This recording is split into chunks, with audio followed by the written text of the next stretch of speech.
दोस्तों, हमारी आज की कहानी एक सच्ची घटना पर आधारित है और यही बात इसे बहुत ज्यादा खास बनाती है, जिसमें हम देखेंगे कि मर्दों की सिर्फ जुबान होती है, जिसकी जुबान टूटी समझो वो मर्द ही नहीं है। जान जाए पर वचन ना जाए, जिस सिद्धांत पर अपना ये नत्थू फकीर नाम का पुलिस वाला चलता है, जो न्यूयॉर्क के सबसे गरीब कस्बे क्वीन नाम्स की जगह पर रहता है। नत्थू फकीर एक शरीफ, ईमानदार और शांत स्वभाव का व्यक्ति है, जिसे लोगों की मदद करना बहुत अच्छा लगता है और उसे बच्चों से बहुत प्यार है, जिनके साथ वो अपनी ड्यूटी खत्म होने के बाद बेसबॉल खेलता है। वहीं हम नत्थू फकीर की वाइफ बहान की दिन्नी को देखते हैं, जो कि बिल्कुल ही उसके सिद्धांतों के उलट चलती है और एक ब्यूटी पार्लर में काम करती है, जिसको नत्थू फकीर की पुलिस वाली जॉब बिल्कुल भी पसंद नहीं थी, क्योंकि वो शानो शौकत दिखावे की जिंदगी जीना चाहती थी, जो सब पुलिस की नौकरी से करना बिल्कुल भी पॉसिबल नहीं था। इसी शहर में हम हसीना वेटर नाम की एक महिला को देखते हैं, जिससे जज कहता है, जानेमन तुझे $12,000 की धनराशि चुकानी है जो तूने अपने मास्टर कार्ड से खर्च की थी। वो कहती है, सरकार वो पैसे मैंने खर्च नहीं किए, मेरे हस्बैंड ने खर्च किए थे, जिसको मैं जल्द ही तलाक देने वाली हूँ, तो कृपया करके $12,000 का भुगतान उस पर डालिए, मुझ पर मत डालिए। जज कहता है, सुन बे लवड़ी, अगर तेरा अभी तक उससे तलाक नहीं हुआ है तो वो धनराशि तुझे और तेरे हस्बैंड दोनों को मिलकर चुकानी है। हसीना वेटर कहती है, सर मेरा तलाक कागजी तौर पर नहीं हुआ है, बाकी मैं उसे अपने दिल से तलाक दे चुकी हूँ। जज कहता है, ये तो अच्छी बात है, मैं भी तुझे अपने दिल से कुछ देना चाहता हूँ, और उसे बैंकरप्ट दिवालिया घोषित कर देता है। जिसके बाद वो भागती दौड़ती अपने वेटर के काम पर पहुंचती है। कैफे का ओनर उससे कहता है, साली तुझे मैं 2 घंटे लेट आने की तनख्वाह नहीं देता। वो कहती है, भड़वे अगर आज मैं लेट हो गई तो क्या हुआ, बीमार होने के बावजूद भी तो मैं काम पर आती थी, वो भूल गया क्या तू। उधर बहान की दिन्नी नत्थू फकीर से कहती है, कल रात मेरे सपने में मेरे मरे हुए पिताजी आए थे, जो कि एक अच्छा शगुन है, इसलिए मैं चाहती हूँ कि तू एक लॉटरी खरीदे। नत्थू फकीर कहता है, अबे साली मैं तेरे भड़वे बाप को रत्ती भर भी पसंद नहीं करता, और क्या हुआ वो दल्ला तेरे सपने में आ गया तो इसका मतलब ये तो नहीं है कि हम लॉटरी जीत जाएंगे। बहान की दिन्नी कहती है, साले तेरे से जितना बोला जाए ना उतना किया कर, क्योंकि मैं यहाँ तेरे साथ 1 BHK फ्लैट में रहने के लिए नहीं बनी हूँ। वो कहता है, 1 बेडरूम वाले फ्लैट में क्या दिक्कत है बहान की लिमड़ी तुझे, हमारे बच्चे नहीं है तो इसमें बढ़िया काम चल रहा है हमारा। बहान की दिन्नी कहती है, हमारे पास पैसे नहीं है तभी तो बच्चे नहीं है, और ज्यादा जुबान मत चला, काम पर जाते वक्त लॉटरी खरीद लेना। जिस पर ना चाहते हुए भी वो अपनी पर्सनल कुतिया की बात मानकर एक लॉटरी खरीद लेता है, जिस लॉटरी को अगर वो जीतेगा तो उसे $64 मिलियन मिलेंगे। जिसके बाद वो कुछ खाने पीने के लिए अपने दोस्त कालू भाई के साथ पहली बार हसीना वेटर के कैफे में जाता है, जो उससे ऑर्डर लेने आती है, तो नत्थू फकीर उसकी सड़ी सी शक्ल देखकर उसे हंसाने की कोशिश करता है, जिस पर वो उससे कहती है, अगर ये मेरी जिंदगी का नॉर्मल दिन होता तो मैं तेरी बात पर जरूर हंसती, पर मेरी आज हटकी हुई है, सटकी हुई है, तो फालतू की बकवास मत कर, जल्दी बता तुझे क्या चाहिए। अब इससे पहले कि कालू भाई और नत्थू फकीर चैन से अपनी कॉफी पी पाते और कुछ खा पाते, तभी वॉकी टॉकी पर अनाउंसमेंट होती है कि फटाफट दूसरे ब्लॉक में पहुंचो। नत्थू कॉफी का बिल पे करने जाता है, जिसको वो पे भी कर देता है, पर उसके पास इतने पैसे नहीं थे कि वो हसीना वेटर को टिप दे पाए, क्योंकि उसने आज अपनी चूतिया वाइफ के कहने पर महंगी लॉटरी की टिकट जो खरीद ली थी। हसीना वेटर कहती है, कोई बात नहीं, छोड़ना यार, तूने कॉफी के पैसे दे तो दिए, वही बहुत बड़ी बात है। नत्थू कहता है, नहीं, टिप तो मैं तुझे दूंगा, और पूछता है, लॉटरी की टिकट चलेगी क्या। वो कहती है, नहीं, तू जाकर मौज मारना यार, क्यों फालतू के चक्करों में पड़ रहा है। नत्थू कहता है, जानेमन आज मेरे पास टिप के पैसे नहीं है तो तू ऐसे कर रही है, कोई बात नहीं, मैं तुझे अपनी जुबान देता हूँ, कल आकर या तो मैं तुझे टिप के पैसे दूंगा, या फिर अगर मैं लॉटरी जीत गया तो उसके आधे पैसे तुझे दूंगा, तो बता क्या कहती है। वो कहती है, तेरे जैसे दल्ले यहाँ दिन में 200 आते हैं, मुझे अच्छे से पता है कि कल ना तू आएगा और ना तेरी टिप आएगी। नत्थू कहता है, ठीक है, फिर कल मिलते हैं जानेमन, और दिन भर काम करके वो अपने घर पहुंचता है, जहाँ टीवी पर थोड़ी देर में लॉटरी का विनर घोषित होने वाला था। लेकिन उससे पहले ही बहान की दिन्नी नत्थू पर भड़क पड़ती है कि बहान के लिमंड चूतिए, तूने सुबह सुबह चील के मूत का बना हुआ चमनप्राश चाटा था क्या। मैंने तुझे साफ साफ बोला था कि मुझे टिकट में यहाँ 26 की जगह 27 चाहिए, क्योंकि उस दिन हमारी शादी हुई थी और मेरे बाप ने हमें सुखी रहने का आशीर्वाद दिया था। ले इस टिकट को अब अपनी गींड में बत्ती बना के दे ले, हार गए ना हम सिर्फ और सिर्फ तेरी वजह से। अब ये सारी बहसबाजी चल ही रही थी कि तभी टीवी पर नत्थू फकीर की लाई हुई लॉटरी का नंबर बोला जाता है, जिसका मतलब ये था कि वो $64 मिलियन जीत गए थे सिर्फ और सिर्फ 26 नंबर की वजह से, जिसको बहान की दिन्नी 27 करवाना चाहती थी। थोड़ी देर बाद अपने को शांत करके बहान की दिन्नी लॉटरी वालों को कॉल करती है और कहती है पैसे कब दोगे चूतियो, जल्दी बताओ। वो कहते हैं मैम जो टिकट आपने खरीदी थी सेम टिकट 16 लोगों ने और खरीदी थी, इसीलिए 64 मिलियन डॉलर में से 16 लोगों को बराबर बराबर पैसे दिए जाएंगे। जिसका मतलब ये था कि उनके हिस्से में सिर्फ 4 मिलियन डॉलर ही आएंगे। जो सुनकर बहान की दिन्नी उदास हो जाती है कि साले हमारे पैसे भांग की भसूड़ी में चले गए, और ऊपर वाले से दुआ करती है कि बस अब कोई और साला सेम नंबर वाला ना निकल आए, वरना हमारे लिए झाट का बाल भी नहीं बचेगा। जिसको ऐसे ऊपर वाले से दुआ मांगता देख नत्थू फकीर की फट जाती है कि यार अब मैं इसको कैसे बताऊं कि मुझे आधे पैसे हसीना वेटर को देने हैं। खैर वो अपने पिछवाड़े पर पत्थर बांधकर उसे सब कुछ बता देता है, जिसकी ये मूर्खों वाली बात सुनकर वो उस पर भड़क पड़ती है कि मुझे लगता था कि सिर्फ तेरा परिवार ही गंडमरा है, पर नहीं, तू तो उनका भी बाप है। बीहड़ जो 2 मिलियन डॉलर टिप में कौन देता है बे? नत्थू फकीर कहता है अरे यार मुझे क्या पता था मैं जीत जाऊंगा, मैं तो बस ऐसे ही जुबान दे आया। वो कहती है साले मैंने तेरे को बताया था ना कि मेरा बाप सपने में आया है तो हम जीतेंगे ही जीतेंगे, फिर तूने ऐसा क्यों किया? नत्थू कहता है गंडवी तूने तो 27 नंबर के लिए बोला था ना, मैं 26 लेके आया था। जिससे ये साफ हो जाता है कि हम तेरे मरियल बाप की वजह से नहीं जीते, और अब मैं उस वेटर को जुबान दे आया हूँ तो मैं अपनी जुबान से तो गिरने से रहा, चाहे मेरी गर्दन ही क्यों ना कट जाए। वो कहती है साले तू किसी को टिप में 2 मिलियन डॉलर देने की सोच भी कैसे सकता है? चल मान लिया कि तू अपनी जुबान नहीं तोड़ सकता, पर उसे ये तो बोल सकता है ना कि तूने सिर्फ लॉटरी में 5000 डॉलर जीते। अगले दिन नत्थू फकीर हसीना वेटर के कैफे जाता है, जिसे देखकर वो कहती है अरे वाह तू तो आ गया, उम्मीद तो नहीं थी कि तू मुझे दोबारा दिखेगा। वैसे कल के लिए मैं माफी चाहती हूँ, कल मेरा दिन यार बहुत खराब था क्योंकि यहाँ आने से पहले सरकार ने मुझे दिवालिया घोषित कर दिया था। नत्थू फकीर कहता है सुनकर बुरा लगा, पर क्या तुझे कल वाला हमारा एग्रीमेंट याद है, जिसके हिसाब से देख अगर तू चाहे तो मैं तुझे दोगुनी टिप दे सकता हूँ या फिर लॉटरी के आधे पैसे दे सकता हूँ। अब हसीना वेटर एक अच्छी महिला थी जो बस उसी बात से खुश हो गई थी कि वो दोबारा उसे यहाँ टिप देने आया। जो टिप वो लेना नहीं चाहती थी, इसलिए कहती है लॉटरी के आधे पैसे ही दे देना,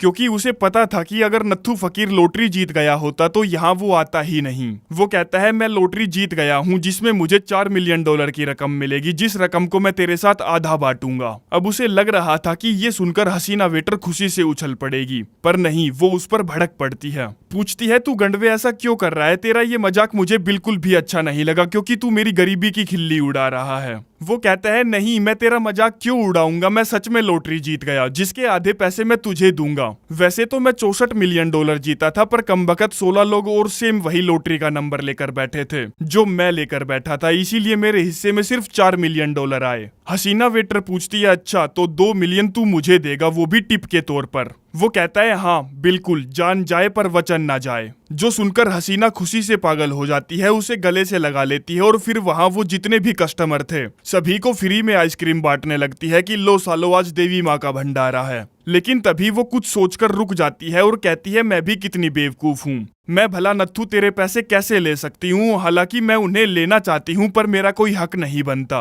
वो कहता है मैं तुझे अपने पूरे दिल से वो पैसे देना चाहता हूँ, इसलिए नहीं कि मैंने तुझे अपनी जुबान दी थी, इसलिए कि तू हकदार है। क्या पता मैं तेरे ही गुड लक की वजह से वो लॉटरी जीता। जिस पर हसीना की साथी उसे वो पैसे ले लेने के लिए कहती है, जिस पर एक बार वो फिर से उसे गले से लगा लेती है। आगे ये बात जब बहान की दिन्नी को पता चलती है तो वो नत्थू फकीर पर गंदा वाला भड़क पड़ती है कि बहान के लिमंड तुझे तो राजा हरिश्चंद्र के साम्राज्य में पैदा होना चाहिए था। ये बता तू उसको आधे पैसे क्यों दे रहा है, पूरे क्यों नहीं दे देता, क्या लगती है वो तेरी? अब नत्थू फकीर अपनी पालतू कुतिया को कोने में बैठाना अच्छे से जानता था। कहता है तू हरामन ये सोच पूरे शहर को जब इस बात का पता चलेगा तो तू कितनी फेमस हो जाएगी, सेलिब्रिटी बन जाएगी तू, सेलिब्रिटी। हर कोई शहर में तुझे पहचानने लगेगा, तेरे नाम की मुट्ठी मारने लगेगा, तेरा सिक्का चलने लगेगा। 2 मिलियन डॉलर ही तो जा रहे हैं, 10 मिलियन डॉलर का तो तू नाम कमा लेगी कुतिया, नाम। आगे सभी लॉटरी विजेताओं को 4-4 मिलियन डॉलर दिए जाते हैं और जब वहां मौजूद रिपोर्टरों को यह पता चलता है कि नत्थू फकीर जो कि एक गरीब पुलिस वाला है वो एक वेटर को 2 मिलियन डॉलर टिप में दे रहा है तो वहां सनसनी मच जाती है। अगले दिन सुबह सुबह अखबार के फ्रंट पेज पर यह खबर छप जाती है कि एक पुलिस वाले ने वेटर को 2 मिलियन डॉलर टिप में दिए, जो कि आज तक की पूरी दुनिया में दी गई सबसे बड़ी टिप थी। वहीं पैसे मिलते ही बहान की दिन्नी उन्हें मुट्ठियां भर भर के उड़ाने लगती है। लेकिन जब नत्थू फकीर किसी फकीर को दान देता है तो वो उस दान को वापस ले लेती है कि हमारे पास फालतू पैसे नहीं है, उधर हसीना वेटर के पास उसके चोदू हस्बैंड की कॉल आती है, जो उससे प्यार से बात करता है और ऐसे दिखाता है जैसे उसे लॉटरी के बारे में कुछ पता ही नहीं। पर हसीना वेटर इतनी भी चूतिया नहीं थी, कहती है साले दोबारा यहाँ कॉल मत करियो वरना भागते के पिछवाड़े पे गोली मार दूंगी। यहाँ कालू भाई और नत्थू फकीर जब गश्त पर थे तभी उन्हें भूख लगती है तो वो एक चाइनीज की दुकान पर जाते हैं। जिस दुकानदार के हाव भाव देखकर नत्थू फकीर समझ जाता है कि दुकान को लूटा जा रहा है, जिस पर वो तुरंत ही कोई भी प्रतिक्रिया दिए बिना चुपचाप वहां से चला आता है और पिछले दरवाजे से अंदर घुसता है, जिसमें लुटेरा जब उसे देख लेता है तो वो उस पर गोली चला देता है जो उसके हाथ पर लगती है। लेकिन नत्थू फकीर फिर भी नहीं रुकता और उस लुटेरे को पकड़कर बाहर फेंक के मारता है, जिस वजह से एक बार फिर से वो अखबार के फ्रंट पेज पर छप जाता है। आगे उसे वीरता चक्र से सम्मानित किया जाता है और उसके हाथ में गोली लगने की वजह से उसे कुछ दिनों के लिए छुट्टी दे दी जाती है। नत्थू फकीर कहता है मुझे पुलिस की नौकरी पसंद है, चाहे मेरी लॉटरी लगे या ना लगे, इसीलिए मैं पुलिस वालों की विधवाओं के फंड में $10,000 दान देता हूँ। जो सुनकर उसकी लालचन वाइफ को गुस्सा तो बहुत आता है, पर वो यहाँ कुछ कर भी तो नहीं सकती थी। आगे नत्थू फकीर जब घर पहुँचता है तो देखता है बहान की दिन्नी ने पूरे घर में तोड़फोड़ करवानी शुरू कर दी थी, क्योंकि वो इसको रेनोवेट करवा के महंगे दाम में बेचकर किसी बड़े शहर में शिफ्ट होना चाहती थी। नत्थू कहता है सुन बिहीन की लिंड, तुझे जहाँ गू खाना है वहाँ खा, मैं नहीं जाऊंगा कहीं भी। आगे एक दिन जब वो अपने दोस्त कालू भाई के साथ गलियों में घूम रहा था तब वो उस कैफे को देखता है जहाँ हसीना वेटर काम करती थी। कालू भाई बताता है एक हफ्ते पहले ही उसने इस कैफे को खरीद लिया, जो कि सचमुच एक अच्छी इन्वेस्टमेंट है। अब हसीना वेटर का दिल बहुत बड़ा था, जिस बात का अंदाजा इस बात से लगाया जा सकता है कि उसने नत्थू फकीर के नाम से अपने कैफे में एक टेबल परमानेंट बुक कर दी थी, जिस टेबल पर बैठकर गरीब फकीर लोग मुफ्त में खाना खा सकते थे। और यहीं पहली बार मुझे सल्लू सिलवार की कहावत काम में आते देखी कि थैंक यू मत बोलो, 3 लोगों की मदद करो। आगे रात के समय बहान की दिन्नी उसे एक पानी के जहाज पर ले जाती है, जिस जहाज पर ज्यादातर मिलियनर लोग आए थे जिन्होंने लॉटरी जीती थी। जहां नत्थू फकीर को घंटा भी मजे नहीं आ रहे थे तो वो खुले में सांस लेने के लिए बाहर आ जाता है। इतने में उसकी नजर हसीना वेटर पर पड़ती है, जिससे वो बात करने जहाज से उतरकर नीचे चला जाता है, जो जहाज पर चल रही पार्टी के लिए सज सवर कर आई थी। जिसमें जैसे ही वो पलटकर देखते हैं तो साली जहाज अपनी डेस्टिनेशन की तरफ चलने लगती है। नत्थू फकीर कहता है ये तो सोने पर सुहागा हुआ, क्योंकि मुझे उस पार्टी में बिल्कुल भी मजे नहीं आ रहे थे। वहीं पार्टी में एक बूढ़ा जिसका नाम दल्ला दौड़मार था लंबी लंबी फेंक रहा था कि मैंने लॉटरी से $25 मिलियन जीते, जिन पैसों को मैंने 40% तक और बढ़ा दिया सिर्फ और सिर्फ म्यूचुअल फंड में इन्वेस्ट करके। जिसकी बातों से बहान की दिन्नी इंप्रेस हो जाती है तो उसके साथ दारू पीती है, फ्लर्ट करती है और दल्ला दौड़मार को उसके साथ कुछ भी करने के पूरे इशारे देती है। यहाँ वो दोनों एक महंगे से रेस्टोरेंट में जाते हैं जहाँ दोनों को पहली बार एक दूसरे को जानने का मौका मिलता है, जिसमें हसीना वेटर उसको अपना पूरा इतिहास बताती है कि उसने किस गंडी गधे से शादी की और अब क्यों उसे तलाक दे रही है। नत्थू फकीर कहता है मैंने सुना तूने वो कैफे खरीद लिया, सचमुच अच्छा डिसीजन था तेरा वो। एक दिन मैं वहां से गुजर रहा था पर यार अंदर आने की हिम्मत नहीं हुई। वो कहती है अरे यार ऐसे मत किया कर, अंदर आ जाया कर यार भाई। मैंने वहां पर तेरे नाम से एक टेबल बुक की है जिस पर गरीब लोग फ्री फोकट में खाना खा सकते हैं, जो कि मुझे करना ही था क्योंकि जो तूने मेरे लिए किया वो सचमुच अतुल्य है। नत्थू फकीर कहता है अरे यार मैंने कुछ नहीं किया, बस मैंने तुमसे जो वादा किया था उसको निभाया। मेरी जगह कोई और भी होता तो वो भी वैसा ही करता। हसीना पूछती है मजाक कर रहा है क्या तू? जो तूने किया वो कोई भी नहीं कर सकता, भला साला आजकल कौन अपनी जुबान पर टिकता है। और पूछती है चल ये बता तू अपनी बीवी से कब, कहां और कैसे मिला था। नत्थू बताता है हम साथ में कॉलेज जाया करते थे जहां हमने एक दूसरे को डेट करना शुरू कर दिया। वो मेरी अब तक की पहली लड़की है जिसका मैंने स्वाद चखा, उसके बाद मैंने किसी और लड़की को आज तक छुआ भी नहीं, मतलब कि मैं एक स्त्री ब्रह्मचारी हूँ। जो सुनकर हसीना वेटर चौंक जाती है और कहती है अरे वाह ये तो बहुत बड़ी बात है। तभी नत्थू फकीर देखता है कि वहाँ कुछ लोग डांस कर रहे हैं तो वो दोनों भी डांस करने पहुंचते हैं, जिस डांस के दौरान वो दोनों एक दूसरे को बड़ी मुश्किल से किस करने से रोकते हैं। जिसके बाद घर जाने का समय हो जाता है तो हसीना वेटर पूछती है फिर कल रात का क्या प्लान है तुम्हारा। नत्थू फकीर कहता है डन डना डन डन। जिसके बाद वो टैक्सी में बैठकर वहां से चली जाती है। तब तक पानी का जहाज भी वापस आ जाता है, जिस पर नत्थू फकीर वापस चढ़ता है और अपनी बीवी को बताने की कोशिश करता है कि उसके साथ बहुत गलत हुआ, पर उस चटोरी कुतिया को पता ही नहीं था कि नत्थू फकीर जहाज से उतर गया था। कहती है आज की रात सचमुच मजे ही आ गए यार, इनसे मिलो, ये है दल्ला दौड़मार जो हमारे पैसे को दुगना करने में हमारी मदद करेंगे। अगले दिन अपना सारा काम खत्म करके नत्थू फकीर हसीना के साथ रेलवे प्लेटफॉर्म पर पहुंचता है, जहां वो सीटी बजाकर अनाउंसमेंट करता कहता है कि मैं वो पुलिस वाला हूँ जिसने लॉटरी जीती थी, जिसकी खुशी में मैं और हसीना वेटर आप सभी घर जाने वालों को फ्री में मेट्रो की टिकट देंगे। जो सुनकर सभी लोग खुश हो जाते हैं और उन्हें दिल से भर भर के अच्छी अच्छी दुआएं देते हैं। जो खबर भी अगले दिन अखबार में छप जाती है कि वेटर और पुलिस वाला बना रॉबिन हुड, जिसके 2-4 दिन बाद वो दोनों एक बेसबॉल स्टेडियम को पूरे दिन के लिए किराए पर ले लेते हैं, जहां वो गली मोहल्ले के गरीब बच्चों को वहां खेलने के लिए आमंत्रित करते हैं और उन बच्चों के साथ बहुत मजे से खेलते हैं। जिस तरह से वो दोनों एक दूसरे के साथ अपनी अच्छी अच्छी यादें जोड़ रहे थे। जिस गेम के बाद हसीना वेटर जब अपने घर पहुंचती है तो देखती है उसका कंगला हस्बैंड वहां आया हुआ है, जो उससे कहता है मेरी जान मुझे तुझसे कुछ नहीं चाहिए, बस $50,000 दे दे यार। जो सुनते ही उसका दिमाग खराब हो जाता है तो वो अपनी अटैची पैक करके आज की रात किसी होटल में रुकने के लिए चली जाती है। उधर भाण की दिन्नी नत्थू फकीर से पूछती है सच सच बता साले, तेरा उस लड़की के साथ अफेयर चल रहा है ना, क्योंकि तू हर वक्त उसी के साथ घूमता रहता है। मैं तुम दोनों की कहानियां अखबार में पढ़ पढ़ कर थक चुकी हूँ। नत्थू पूछता है ये बता तुझे चाहिए क्या, क्योंकि मेरा उसके साथ कोई अफेयर नहीं चल रहा, हम बस एक दूसरे के साथ घूमते हैं और कुछ नहीं। वो कहती है मैं तुझसे और तेरी पैसे गरीबों में बांटने वाली आदत से तंग आ चुकी हूँ, ऐसे ही चलता रहा तो साला हमारे पास एक फूटी कौड़ी भी नहीं बचेगी। नत्थू कहता है देख पैसे हो या ना हो पर मैं अपने आप को बदल नहीं सकता, मैं ऐसा ही हूँ। वो कहती है ठीक है फिर मैं तेरे जैसे गधा मजदूरी करने वाले कंगले आदमी के साथ अपना जीवन नहीं काट सकती, इसीलिए मुझे तुझसे तलाक चाहिए, जितना जल्दी हो सके उतना जल्दी, क्योंकि मेरे पास पैसों की पंख है जिन पंखों को तू कुतरने में और काटने में लगा हुआ है। नत्थू उसकी ये बात सुनकर मायूस हो जाता है और अपनी अटैची पैक करके होटल में रुकने के लिए चला जाता है। लेकिन जब वो वहां पहुंचता है तो देखता है कि हसीना वेटर वहां पहले से मौजूद है, जो उसको यहाँ देखती है तो आश्चर्यचकित भी हो जाती है और उसके मन में लड्डू भी फूटते हैं। आगे दोनों अपने लिए अलग अलग कमरा बुक करते हैं। होटल का स्टाफ उन्हें पहचान जाता है तो वो उन दोनों के बारे में बातें करने लगते हैं। कुछ ही देर बाद हसीना वेटर नत्थू के रूम में आती है, जहां वो एक दूसरे को यहाँ आने की अपनी अपनी वजह बताते हैं। अब दोनों की फटी पड़ी थी तो उनका दिल धक धक धक धक धक धक धक धक कर रहा था, जो धक धक बेड पर धक्का लगने के बाद ही रुकती है। आगे बेड पर धक्के सुबह तक लगने की वजह से वो दोनों आपस में काफी खुश नजर आ रहे थे और ये खबर भी साली अखबार में छप जाती है कि लॉटरी वाले को हुआ हसीना वेटर से प्यार। जिसमें जैसे ही वो दोनों हंसते खिलखिलाते होटल से बाहर निकलते हैं तो देखते हैं वहां रिपोर्टरों की भीड़ उमड़ी हुई है, जिनके सवालों का किसी भी तरह का जवाब दिए बिना वो जैसे तैसे करके वहां से निकल जाते हैं। जहां से नत्थू फकीर वकील के ऑफिस पहुंचता है, जहां जब वो भाण की दिन्नी के बड़े बड़े गुब्बारे देखता है तो कहता है तूने करवा ही लिए आखिरकार अपने बड़े, जिनकी तूने रट लगा रखी थी। दिन्नी का वकील कहता है उसके बड़े बड़ों से तेरा कोई लेना देना नहीं है और हाँ लॉटरी के पैसों का कोई बंटवारा नहीं होगा क्योंकि वो टिकट मेरी क्लाइंट की थी। नत्थू कहता है ठीक है तेरी क्लाइंट को मेरे आधे हिस्से का पूरा हिस्सा मिलेगा।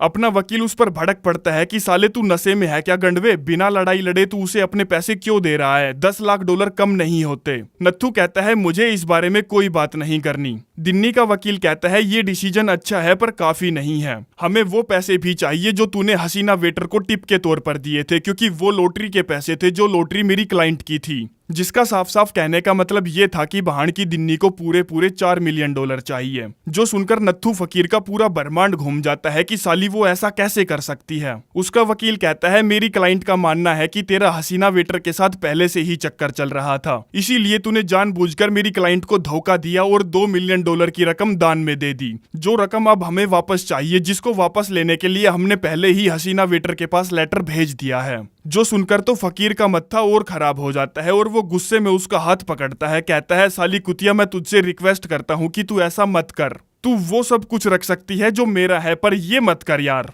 भाण की दिन्नी कहती है अब कुछ नहीं हो सकता, चुपचाप कल कोर्ट में आ जाना। अगले दिन ये खबर अखबार में छप जाती है कि लॉटरी वाले का कोर्ट में चला केस, जिस खबर को पढ़कर सभी लोग दुआ करते हैं कि नत्थू फकीर ही वो केस जीते, क्योंकि वो एक भला इंसान था यार। अब कोर्ट की सुनवाई में भाण की दिन्नी झूठ बोलती है कि वो टिकट मेरी थी और उसका नंबर भी मैंने ही चुना था। अपना वाला वकील कहता है लेकिन आपने तो 27 नंबर चुना था ना जिस दिन आपकी शादी हुई थी, जिससे ये साफ हो जाता है कि नत्थू फकीर ने 26 नंबर की टिकट अपनी मर्जी से चुनी थी। तो वो टिकट आपकी कैसे हुई बता सकती हो क्या आप? वो कहती है नहीं, टिकट मैंने ही चुनी थी क्योंकि मेरे पिताजी उस दिन मेरे सपने में आए थे और उन्होंने बोला था कि लॉटरी खरीद। जो बात मैंने नत्थू फकीर को कही थी तभी तो उसने लॉटरी खरीदी थी। और रही 26 नंबर की बात, तो उसने 26 नंबर इसलिए चुना था क्योंकि उस दिन हमारा मैरिज सर्टिफिकेट आया था, जिस तारीख को ही वो हमारी शादी की असली तारीख मानता है। अगले दिन ये बात अखबार में छप जाती है कि मरे हुए बाप ने लॉटरी जीतने में मदद की। सुनवाई के समय दिन्नी का वकील नत्थू फकीर को कटघरे में बुलाता है और पूछता है,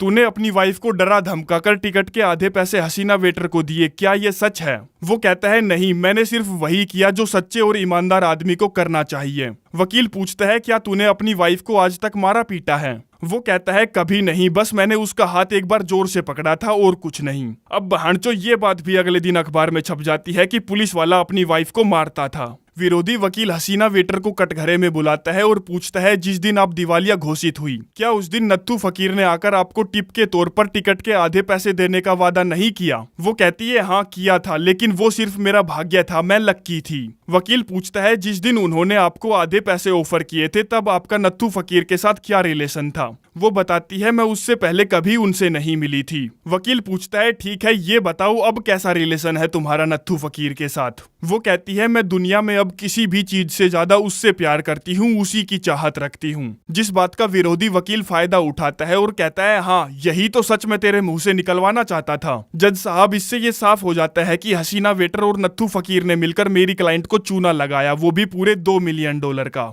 जिस पर जज तुरंत ही अपना हथौड़ा चलाती है और बहन की दिन्नी के हक में फैसला सुनाते हुए कहती है, पूरे $4 मिलियन उसे ही मिलने चाहिए। अब जज का ऐसा फैसला सुनकर हसीना वेटर कैमरामैन और रिपोर्टरों की भीड़ से बचते हुए चुटकियों में वहां से गोली हो जाती है। बहन की दिन्नी दल्ला दौड़ मार के साथ कोर्ट रूम से बाहर निकलती है, जिसमें हम साफ साफ अच्छे से देख पाते हैं कि उन दोनों का रिश्ता अब बिस्तर तक पहुंच चुका है। आगे रात के समय नत्थू फकीर हसीना से मिलने उसके कैफे जाता है, जो उससे कहती है, तू यहाँ से चला जा यार, क्योंकि मैं जब से तेरी जिंदगी में आई हूँ मैंने तेरे सकाल के लोड़े लगा दिए। मेरी वजह से पहले तो तूने 2 मिलियन गवाए और फिर पूरे 4 मिलियन गवा दिए और फिर तेरी शादी भी टूट गई। नत्थू फकीर कहता है, देख तुझे मेरा यहाँ आना अच्छा नहीं लगा तो साफ साफ बोल दे, मैं यहाँ से चला जाऊंगा, पर पैसों की बात मत कर, क्योंकि मेरे लिए पैसा कोई मायने नहीं रखता, मेरे लिए वो सिर्फ हाथ का मैल है। जिस पर वो अपनी आंखों में पानी भरकर कहती है, नहीं, मैं नहीं चाहती कि तू यहाँ से जाए, और उसे गले से लगाते हुए कहती है, मैं तुझे सच में किसी भी चीज से बहुत ज्यादा प्यार करती हूँ।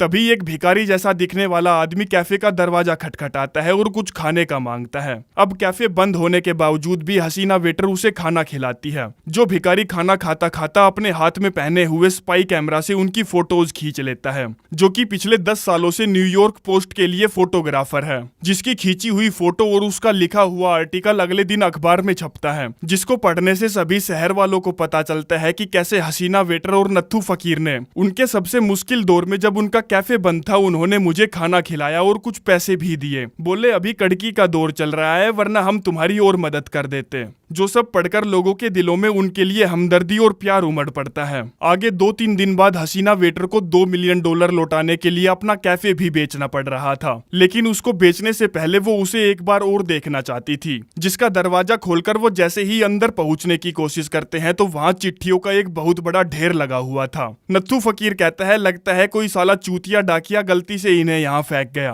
पर जैसे ही वो लेटर पर अपना नाम और पता देखते हैं तो उन्हें झटपट खोलते हैं, जिनके अंदर उन्हें $5-5, $10-10 के चेक और कैश मनी मिलती है, जिसके साथ साथ लोगों ने उन्हें अच्छी अच्छी बातें बोल रखी थी और उन्हें शुभकामनाएं भी दे रखी थी, जो सब देखकर उन्हें बहुत खुशी मिलती है और वो धड़ाधड़ लेटर खोलने में लग जाते हैं। लेकिन वो साले लेटर खत्म होने का नाम ही नहीं ले रहे थे, क्योंकि लेटरों के 10-15 बोरे भरकर और आ गए थे। शहर का हर नागरिक उन्हें जितनी हो सके उतनी सहायता पहुंचाना चाहता था, क्योंकि वो गरीबों की मदद करते थे और हर जगह सिर्फ अपनी अच्छाई की वजह से छाए हुए थे। खैर, सारे के सारे लेटर खोलने में उन्हें पूरे के पूरे 3 दिन लग जाते हैं, जिससे होता यह है कि उनके पास $6 लाख की रकम जमा हो जाती है, जो रकम सचमुच बहुत ज्यादा थी। नत्थू फकीर फिर से अपनी पुलिस की जॉब ज्वाइन कर लेता है। हसीना वेटर को फिर से अपना कैफे वापस मिल जाता है। बहन की दिन्नी दल्ला दौड़ मार से शादी कर लेती है, जो हरामजादा उसके सारे पैसे लेकर देश छोड़कर भाग जाता है। और अब तक आप समझ ही गए होंगे कि मैंने इस बूढ़े का नाम दल्ला दौड़ मार क्यों रखा। खैर, सारे पैसे गंवाने की वजह से बहन की दिन्नी को किसी रेस्टोरेंट में वेटर का काम करना पड़ता है। आगे नत्थू फकीर और हसीना वेटर भी शादी कर लेते हैं और उनकी शादी की खबर फिर से अखबार के फ्रंट पेज पर छपती है,